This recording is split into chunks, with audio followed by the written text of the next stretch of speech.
Hugh, welcome to New Zealand. Thank you very much indeed for joining us on the programme. It's great to be here. You've been a very busy chap for one so young. Tell me how your first experience of overseas aid, because you were really very young to be going down that line. So what was that? Well, my first experience started when I was about 12 years old, and it was then that I got involved with World Vision's 40-hour famine. I did the 40-hour famine, and my school became the highest fundraising school in Australia. World Vision gave me this opportunity to go to the Philippines to see their work firsthand, and there was really one night in the Philippines that impacted my life to such a huge extent that I've never been the same since. This night we were taken onto a slum. It's an entire community built on top of a garbage dump, where the very infrastructure of this whole community revolves around scavenging. And so the children that I remember seeing children who were running after the garbage trucks, try to get bits of scrap metal, pieces of food and things that they can recycle. And that night, World Vision, they placed me in the care of this guy my own age. We were both 14 years old. He was a guy by the name of Sonny Boy who lived his whole life on this slum. And where I was, coming from quite affluent Australia, Sonny Boy, his body was covered from head to toe in tattoos because he was about to become his gang leader, and that was his form of initiation. And he took me to his house that night, and I remember feeling so naive. I had no idea what to expect, and until ultimately, when it came time to go to sleep, I remember he cleared away the pots and pans that were on the ground where we were cooking, and we lay down on this concrete slab the size of half of my bedroom with myself, Sonny Boy, and 7 of us in his family in this long line.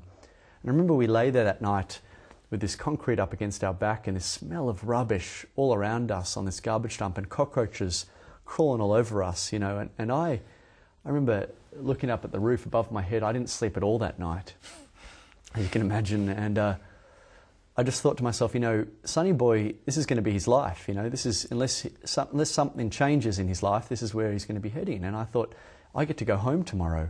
And I thought, I've got to try to come back and do something. And so that's where it all kicked off for me. I remember I came back and I said to my mum when I was 15, I said, "Mum, I want to go and spend a year living in India." And as you can imagine, she wasn't very excited about that idea. And I said, come on, I remember she said to me, are you sure you know what you're getting yourself into? I said, of course I do. I'm 15 years old. Come on, and I started trying to persuade her. Eventually, I got this scholarship to go and study in the Himalayan mountains.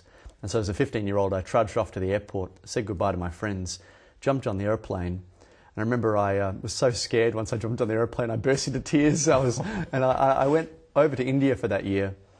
And I worked each weekend with Mother Teresa's orphanage and the projects in the slums of Delhi, but I also studied at a school in the Himalayan mountains for the year. And in every way, shape or form, that year turned my life upside down. I realised for the first time, I came as quite a self-conscious 15-year-old student from Australia, but I realised that 2/3 of the world don't live as we live, that 2/3 of the world live on less than $1 a day. And it was that realisation that hit me so hard all the time.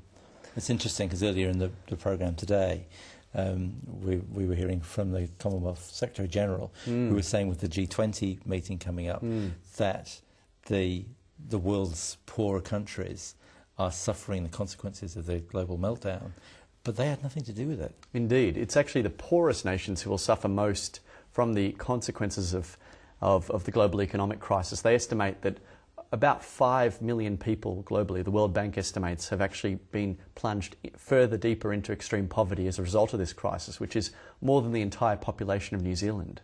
That's the reality of this crisis, and it affects the poor because it affects them based on the prices of commodities globally, which obviously decrease significantly, and as they're export-based markets, they obviously can't export anymore, and ultimately this means jobs for real people.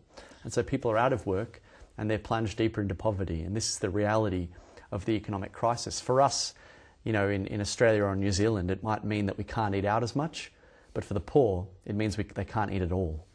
So if you had a message for the G20 leaders, what would that be? My message to the G20 leaders would be pretty simple. It'd be take urgent action to do a couple of key policy measures immediately that can actually end extreme poverty. We want to see 0.7% of gross national income of all the OECD countries allocated to the world's poor by the year 2015. We want to see ongoing effective debt relief. We want to see fairer trade relations. So we want to see that the US stop subsidising cotton and sugar subsidies. We want to see that the European Union stop subsidising beef. We want to see that they actually take and consider the effects of climate change on the world's poor, and ultimately that they work to achieve the UN Millennium Development Goals. These are the suite of policy measures that, if implemented, could be very effective in combating poverty globally. And that's what we're talking to them about. And that's what the whole reason why I'm here in New Zealand at the moment is actually because we want to get that message out there. I've been really fortunate to be invited by the Bethlehem Tertiary Institute to come over to New Zealand, and they've taken me on a tour, and it's been fantastic because we've been talking about our project, the Global Poverty Project, and that's all about this vision that we can be the generation to end extreme poverty, because for the first time in history we have the financial capacity to end extreme poverty, and we also now have the plan called the UN Millennium Development Goals. And these two things together mean that we can actually, if we have the will, we can do it. One of the things that you were involved with was the Make Poverty History campaign. That was astonishing. Yeah. I mean, just astonishing is the only word for it. Yeah, the Make Poverty History campaign grew far bigger than we ever thought it would. So what happened was, a couple of years ago, I was doing a talk at Melbourne Grammar School. And a 17-year-old guy by the name of Dan Adams came up to me. He said, "Hugh, I've got this idea to run a concert for Make Poverty History."